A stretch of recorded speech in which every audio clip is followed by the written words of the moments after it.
नमस्कार।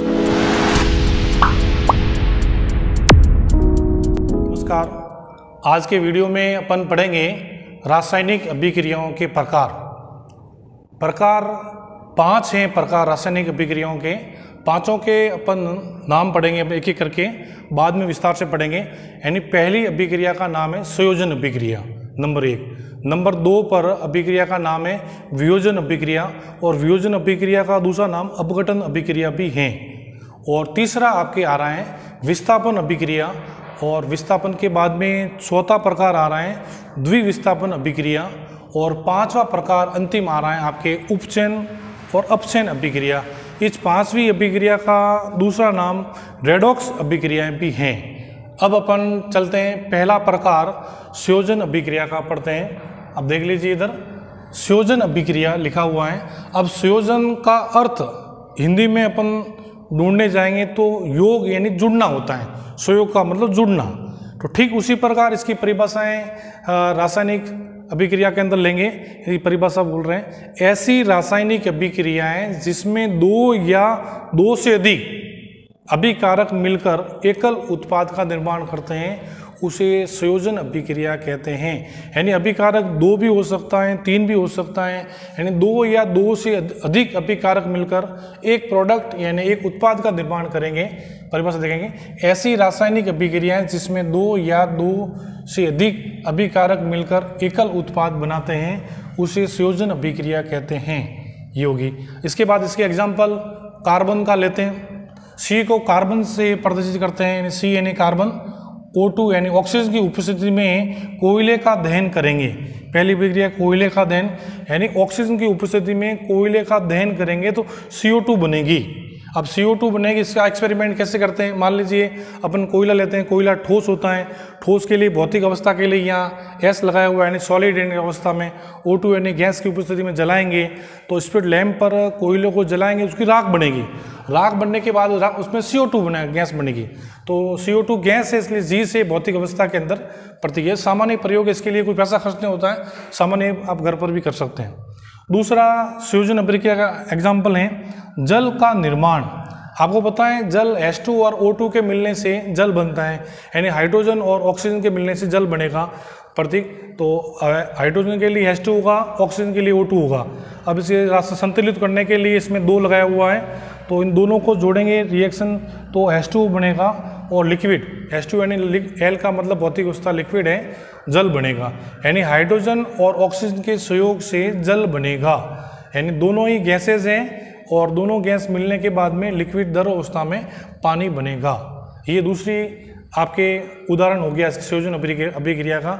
इसके अलावा भी आपके बहुत सारे एग्जाम्पल हैं, और उसमें एग्जाम्पल आते हैं। कुछ एग्जाम्पल के अंदर ऊष्मा उत्पन्न होती है, जब मान लीजिए उसमें बहुत सारे हैं। ऊष्मा जिन अभिक्रियाओं में उत्पाद के निर्माण के साथ साथ ऊष्मा उत्पन्न होती हैं, उन्हें ऊष्माक्षेपी अभिक्रियाएं कहते हैं। यानी पहले 2 प्रकारों के अंदर ऊष्मा नहीं निकल रही है, यानी ये भी संयोजन अभिक्रियाओं के एग्जाम्पल हैं। इसमें ऊष्मा नहीं निकल रही है, इसमें ऊष्मा निकल रही है। इन तीनों एग्जाम्पल के अंदर ऊष्मा निकल रही है, और इसके अंदर ऊष्मा नहीं निकल रही है। अब ये संयोजन अभिक्रियाओं के ही एग्जाम्पल हैं, परंतु उसमें भी ऊष्माक्षेपी अभिक्रियाओं की परिभाषा पढ़ेंगे। यानी जिन अभिक्रियाओं के अंदर उत्पाद के निर्माण के साथ साथ, यानी जिन अभिक्रियाओं में उत्पाद के निर्माण के साथ साथ ऊष्मा उत्पन्न होती हैं, उसे ऊष्माक्षेपी अभिक्रियाएं कहते हैं। और ऊष्माक्षेपी अभिक्रियाओं के कुछ अन्य एग्जाम्पल भी 2 के साथ आपको बता रहे हैं, यहाँ ध्यान दीजिए। अब पहला एग्जाम्पल प्राकृतिक गैस का दहन, यानी ये भी संयोजन अभिक्रिया का एग्जाम्पल है, परंतु उसके अंदर ऊष्मा निकल रही है, इसके अंदर ऊष्मा नहीं निकल रही है। ठीक है। पहला एग्जाम्पल प्राकृतिक गैस का दहन, यानी CH4 मेथेन गैस होती है, और मेथेन गैस में ऑक्सीजन की उपस्थिति में इसका दहन कराएंगे, यानी जलाएंगे गैस के ऊपर, तो इसमें CO2 बनेगी, और जल और ऊष्मा बाद में निकल जाएगी। ऊष्मा निकल जाएगी उसमें, और ये इसको मेथेन बोलेंगे। और गैस अवस्था में, भौतिक अवस्था में O2 यानी इसकी उपस्थिति में अपन दहन कराएंगे स्पिरिट और लैंप से, तो कार्बन डाइऑक्साइड और जल बनेगा, और ऊष्मा उसमें निकलेगी। यह ऊष्माक्षेपी अभिक्रिया का एग्जाम्पल है। दूसरा श्वसन अभिक्रिया को समझने के लिए अपन विस्तार से बताते हैं। यानी आपको श्वसन अभिक्रिया बताने से पहले बता दें, सबसे पहले ऊर्जा के लिए भोजन की जरूरत होती है। मानव को ऊर्जा के लिए भोजन की जरूरत होती है। ये भोजन उसको भोजन पाचन क्रिया के टॉपिक के अंदर पढ़ते हैं। यानी किसी भी व्यक्ति को ऊर्जा प्राप्त करनी है तो भोजन करना पड़ेगा, सीधी सी बातचीत है। और भोजन करने के बाद में पाचन क्रिया के स्टेप के अंदर चलते हैं तो भोजन छोटे छोटे टुकड़ों के अंदर खाद्य पदार्थ टूटता है। तो टूटने के बाद उसको कार्बोहाइड्रेट के अंदर कन्वर्ट हो जाता है। और कार्बोहाइड्रेट के बहुत सारे एग्जाम्पल हैं, चावल हैं, गेहूँ हैं और स्टार्च हैं, बहुत सारे एग्जाम्पल, आलू हैं वगैरह हैं, एग्जाम्पल कार्बोहाइड्रेट के हैं। तो कार्बोहाइड्रेट एक ग्लूकोज का निर्माण कर देता है। अब ग्लूकोज का निर्माण करने के बाद में ये जो कोशिकाएं होती हैं हमारे शरीर के अंदर, कोशिकाओं के अंदर ऑक्सीजन होता है। अब ये ऑक्सीजन ग्लूकोज के साथ मिलकर शरीर को एनर्जी यानी ऊर्जा प्रदान करता है। और इस अभिक्रिया का एक विशेष नाम दिया हुआ है श्वसन अभिक्रिया।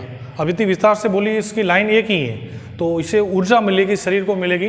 तो इसके लिए ग्लूकोज, अब ग्लूकोज का रासायनिक सूत्र है 66H12O6, जली विलीन ने AQ लिखा हुआ है। ग्लूकोज लेंगे और ऑक्सीजन की उपस्थिति में इसमें अभिक्रिया कराने पर 6CO2 और 6H2O बनेगा और बाद में ऊर्जा बनेगी शरीर के अंदर। ये विशेष अभिक्रिया का नाम श्वसन अभिक्रिया इसके अंदर है। अब इसके बाद इसके रासायनिक सूत्र अगर आपको याद नहीं है तो ग्लूकोज आप पढ़ेंगे, इसको ग्लूकोज का है। और नेक्स्ट तीसरी आ रही है आपके कैल्शियम ऑक्साइड और जल के साथ अभिक्रिया करने से, CaO यानी कैल्शियम ऑक्साइड है ये, CO और कैल्शियम ऑक्साइड का होगा ये। इसके लिए अपन एक्सपेरिमेंट करेंगे प्रश्नावली के अंदर, समझेंगे आप ध्यान से। तो उससे पहले देखेंगे ये अपन लेंगे इसके अंदर पहले जल लेंगे, थोड़ा सा समझेंगे इसको। जल लेने के बाद में यह कैल्शियम ऑक्साइड का पाउडर का डिब्बा है, कैल्शियम ऑक्साइड का ये। इसमें से अपन कैल्शियम ऑक्साइड निकालेंगे।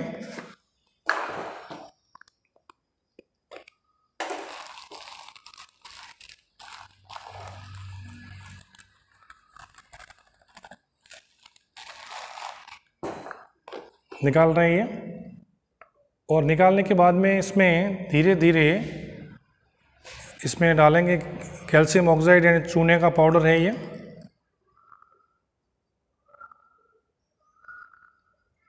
धीरे धीरे इसमें अभिक्रिया हो रही है, ध्यान रखना है हाथ में लगाएं, ये ऊष्मा निकलेगी, बीच प्रक्रिया नीचे से गर्म होगी। धीरे धीरे ये पेस्ट बनेगा, ये जल का और कैल्शियम ऑक्साइड का पेस्ट बनेगा। और पेस्ट बनने के बाद में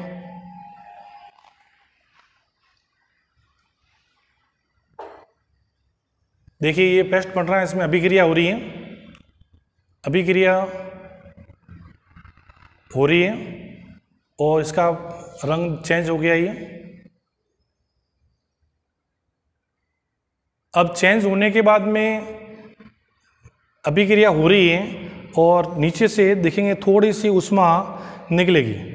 अगर अपने कैल्शियम ऑक्साइड कम डाला है तो ऊष्मा थोड़ी कम दिखेगी, और अधिक कैल्शियम ऑक्साइड डाला है तो थोड़ी सी ऊष्मा यहाँ ज़्यादा होगी। अच्छी प्रकार से पेस्ट कर लेंगे इसको।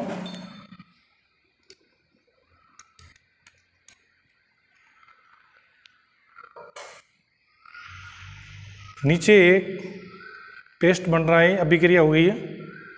अब ये पेस्ट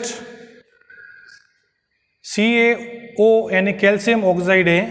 कैल्शियम ऑक्साइड और जल के साथ में अभिक्रिया करने पर कैल्शियम हाइड्रोक्साइड बनेगा। अब ये कैल्शियम हाइड्रोक्साइड का पेस्ट बनेगा। अब ये पूरा पेस्ट बनेगा कैल्शियम हाइड्रोक्साइड का। इसके लोकल नाम भी हैं, ध्यान देना, एग्जाम में कई बार पूछा जाता है। कैल्शियम ऑक्साइड का बिना बुझा हुआ चूना, यानी पहले सबसे पहले अपन ने पाउडर लिया था, ये बिना बुझा हुआ है, बिना बुझा हुआ है। और इसके बाद में जल में मिलाने के बाद में ये बुझा हुआ चूना इसको बोलेंगे। जल मिलाने के बाद में ऊष्मा निकलेगी इसके अंदर। तो थोड़ा सा ये देखने नीचे प्रज्ञनली के नीचे हाथ देंगे तो ये प्रज्ञनली गर्म हो रही है और ऊष्मा है, और नीचे जो पेस्ट तैयार हो रहा है वो लिक्विड एक कैल्शियम ऑक्साइड का पेस्ट है ये। अब थोड़ा सा इसको आगे बढ़ेंगे और एंड थोड़ा सा और आगे बढ़ेंगे तो इसमें कैल्शियम ऑक्साइड में CO2 के साथ अभिक्रिया करने पर गैस प्रवाहित करने पर, यानी प्रयोगशाला के अंदर आपको कैल्शियम कार्बोनेट प्राप्त करना है तो कैल्शियम हाइड्रोक्साइड के अंदर CO2 गैस इसमें प्रवाहित करेंगे तो कैल्शियम कार्बोनेट बनेगा। तो कैल्शियम कार्बोनेट बनने के बाद में H2 लिक्विड बनेगा। और इसको आपको अच्छा समझाने के लिए समझाते हैं, जो अब चूने से दीवारों को पेस्ट करते हैं। गांवों के अंदर कई बार मटकी के अंदर चूना, मटकी में पानी डालते हैं, फिर चूना डालते हैं। चूना वही है जो कैल्शियम ऑक्साइड बोलेंगे साइंस के अंदर, वो चूना होता है। उसमें मटकी के अंदर डालते हैं, फिर पानी से उसको हिलाते हैं, 1 दिन तक पड़ा रखते हैं। और 1 दिन पड़ा रहने पर वो वायु की उपस्थिति के अंदर CO2 से अभिक्रिया करता है। तो CO2 से अभिक्रिया करेगा कैल्शियम हाइड्रोक्साइड जो पेस्ट किया हुआ है मटकी के अंदर, जो दीवार को पेंट करने के लिए, तो इसमें CO2 वायु की उपस्थिति में वो CO2 धीमी गति से, वायुमंडल में CO2 होगी तो धीमी गति से वो कैल्शियम हाइड्रोक्साइड से अभिक्रिया करेगा और अभिक्रिया करने के बाद कैल्शियम कार्बोनेट बनेगा। और कैल्शियम कार्बोनेट बनने के बाद यानी पेस्ट आपका तैयार हो गया। तो पेस्ट तैयार होने के बाद में गांवों के अंदर कई बार वो चूने की दीवारों को पेस्ट करते हैं, तो वो एक इसका जो पेस्ट हो जाएगा वो उसको दीवारों को पेस्ट करते हैं, पेंट करते हैं। और पेंट कुछ समय के बाद में वो पेंट धीरे धीरे सूखता है। और सूखने के बाद में कैल्शियम कार्बोनेट की एक धीरे धीरे पपड़ी यानी परत बनेगी। यानी कैल्शियम कार्बोनेट एक सॉलिड होगा। अच्छी प्रकार से चमक उसमें देखने के लिए यानी चूने की दीवार को पेंट कर दिया तो 1 या 2 दिन के बाद दीवार को देखेंगे तो दीवार के अंदर चमक आ जाएगी और एक प्रकार की कैल्शियम कार्बोनेट की परत जमेगी और जिसको सॉलिड एस बोलते हैं। इस प्रकार से ये चूने के छोटा सा प्रयोग अपन ने समझाए। और इसके बाद में ये जो कैल्शियम कार्बोनेट हैं, ये कैल्शियम कार्बोनेट का दूसरा रासायनिक सूत्र भी है संगमरमर। ये संगमरमर का भी रासायनिक सूत्र है। यानी संगमरमर का कोई अलग से आपको पूछ लें तो संगमरमर का क्या होगा, तो ये संगमरमर का भी यह संगमरमर का भी रासायनिक सूत्र CaCO3 यानी कैल्शियम कार्बोनेट होगा। यानी इस रासायनिक समीकरण के अंदर 2 बातें अपन को मिली। इस प्रकार कैल्शियम कार्बोनेट संगमरमर का रासायनिक सूत्र है। दूसरा प्रकार है इसमें वियोजन अभिक्रिया का। तो वियोजन अभिक्रिया का दूसरा नाम है अपघटन अभिक्रिया भी कहते हैं और अपघटनीय अभिक्रिया भी बोलते हैं। कुछ किताबों में अपघटनी भी है और अपघटन भी, इसका दूसरा नाम भी ध्यान रखना। और इनके नाम से ही तात्पर्य है वियोजन या अपघटन यानी टूटना यानी बिल्कुल सिंपल परिभाषा होगी इसकी। इस अभिक्रिया में एकल अभिकर्मक टूटकर छोटे छोटे उत्पाद में निर्माण होता है। छोटे छोटे उत्पाद बनेंगे। एक एकल अभिकर्मक होगा कोई भी और वह उष्मा देंगे, गर्म करेंगे तो छोटे छोटे उत्पाद के अंदर बदलेगा। यानी अपघटन का मतलब टूटना। कोई भी एक एकल अभिकर्मक होगा तो उसको गर्म करेंगे लैंप के जरिए तो छोटे छोटे उत्पाद के अंदर बदलेगा। अब एक्सपेरिमेंट उदाहरण के लिए इसमें लिया है अपन ने पहला एग्जाम्पल फेरस सल्फेट का। फेरस सल्फेट का एग्जाम्पल लिया है। तो फेरस सल्फेट को अपन गर्म करेंगे तो गर्म करने के बाद में इसमें गर्म करने के बाद में फेरिक ऑक्साइड बन जाएगा और फेरिक ऑक्साइड और SO2 और SO3 के अंदर बदल जाएगा। यानी इसको उष्मा देंगे इसको, और उष्मा देने के बाद में फेरस सल्फेट धीरे धीरे आपके SO2 और इसके अंदर बदल जाएगा। इसके लिए एक्सपेरिमेंट भी करते हैं इसके अंदर। ठीक देखिए ये फेरस सल्फेट है, ये फेरस सल्फेट इसके अंदर लेंगे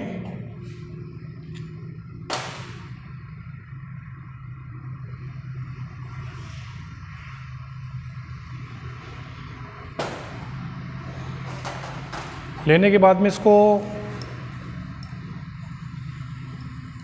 लैंप से गर्म करेंगे और गर्म करने के बाद में ये लैंप है, देखिए लैंप को बता दें आपको, ये लैंप ऑन किया हुआ है और बुझ गया ये।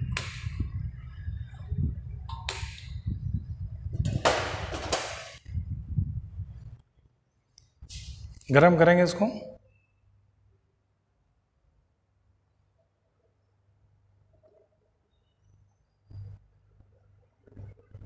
और धीरे धीरे इसमें सल्फर डाइऑक्साइड और सल्फर ट्राइऑक्साइड गैस बनेगी, और गैस बनने के बाद में ये दोनों ही गैसें निकलेगी, और बाद में जो शेष बचेगी फेरिक ऑक्साइड होगी। थोड़ा अधिक गर्म करना पड़ेगा ये।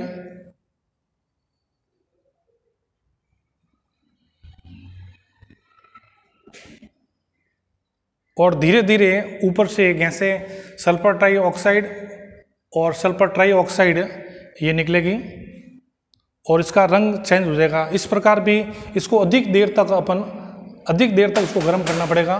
तो सल्फर डाइऑक्साइड और सल्फर ट्राइऑक्साइड इसमें से निकलेगी गैसेस के रूप में, और फेरिक ऑक्साइड बचेगा। यानी कहने का अर्थ फेरस सल्फेट है, ये तीनों के अंदर वियोजित हो जाएगा, यानी अपघटित हो जाएगा, टूट जाएगा। इस प्रकार इसको समझा अपन ने ऊष्मा की ये। अब नेक्स्ट एग्जांपल ले रहे हैं, एक और एग्जांपल ले रहे हैं कैल्शियम कार्बोनेट का, जो अपने संयोजन अभिक्रिया के अंदर लिया था। कैल्शियम कार्बोनेट एक सॉलिड अवस्था के अंदर होता है, तो सॉलिड अवस्था यानी ठोस अवस्था के अंदर होता है। तो इसको लेंगे, तो कैल्शियम कार्बोनेट को लेने के बाद प्रकनली के अंदर लेंगे, और लेने के बाद उसको ऊष्मा देंगे यानी गर्म करेंगे। तो गर्म करने के बाद इसमें कैल्शियम ऑक्साइड बनेगा, जो अभी संयोजन अभिक्रिया के अंदर पाउडर पड़ा था, जिसको बिना भुजा हुआ चूना बोलते हैं, वो बनेगा, सॉलिड अवस्था के अंदर बनेगा, और CO2 गैस बनेगी जो उड़ जाएगी। यानी इस प्रकार से दो के अंदर ये टूटेगा कैल्शियम कार्बोनेट। ये सॉलिड अवस्था के अंदर होता है, ठोस होता है पत्थर की तरह, उसको गर्म करने पर यह बनता है। और नेक्स्ट एग्जांपल ले रहे हैं दूसरा PbNO3, यानी लेड नाइट्रेट बोलेंगे इसको। यह लेड नाइट्रेट का है, ये PbNO3 2 बार लिखा हुआ है। तो लेड नाइट्रेट को अपन गर्म करेंगे, तो गर्म करने के बाद में इसमें 3 के अंदर ये टूट जाएगा, लेड ऑक्साइड बनेगा और NO2 बनेगा और ऑक्सीजन बनेगी। ये दोनों इसको गर्म करेंगे तो ये भूरे रंग का धुआं उठेगा, NO2। यानी NO2 का पूरा नाम आपके हैं नाइट्रोजन डाइऑक्साइड। यानी इसको गर्म करेंगे, लेड नाइट्रेट को गर्म करेंगे फ्रक नली के अंदर, लैंप से गर्म करेंगे, तो गर्म करने के बाद में लेड ऑक्साइड हो जाएगा और NO2 हो जाएगा और ऑक्सीजन, तीनों के अंदर अपघटन हो जाएगा ये। और इसके अंदर जो NO2 है वो नाइट्रोजन डाइऑक्साइड बोलेंगे, वो भूरे रंग के साथ धुएं के साथ बाहर निकलेगी, परत नली से आती हुई नजर आएगी। तो इस प्रकार यह लेड नाइट्रेट का अपघटन का रासायनिक समीकरण अपन ने समझी।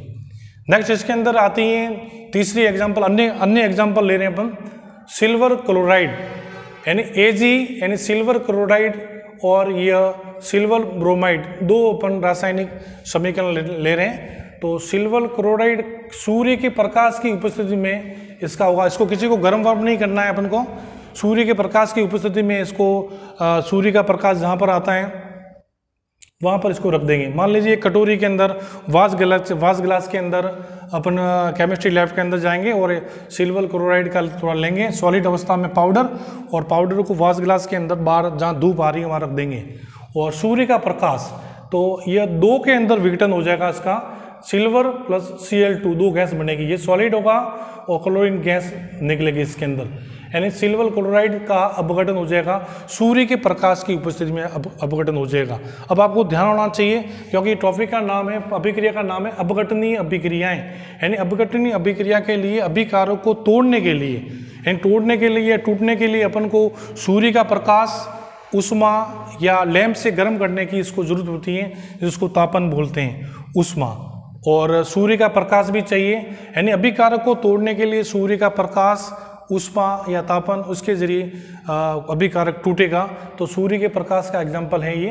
तो दूसरा भी इसी प्रकार का है सिल्वर ब्रोमाइड, तो सॉलिड अवस्था के अंदर पाउडर है, इसी प्रकार का आता है। अपन लेंगे वास गिलास के अंदर जहाँ धूप आ रही है खिड़की के पास रखेंगे, और सूर्य के प्रकाश की उपस्थिति में सिल्वर और ब्रोमीन इसमें 2 गैसें बनेगी, और Ag सिल्वर सॉलिड होगा, ब्रोमीन इसमें गैस बनेगी। इन दोनों अभिकारकों का, इन दोनों रासायनिक अभिक्रियाओं का उपयोग श्याम सफेद फोटोग्राफी के अंदर किया जाता है। यानी फोटोग्राफी के अंदर जो ब्लैक एंड वाइट होता है उसके अंदर इसका अभिक्रियाओं का उपयोग आता है। चौथा प्रकार इसमें आ रहा है जल का विद्युत अपघटन, यानी जल का विद्युत अपघटन करेंगे तो सबसे पहले इसमें विद्युत अपघटन के जरिए भी है, यानी जल है ये, जल के बाद में विद्युत धारा इसमें प्रवाहित करेंगे तो हाइड्रोजन गैस और ऑक्सीजन गैस बनेगी।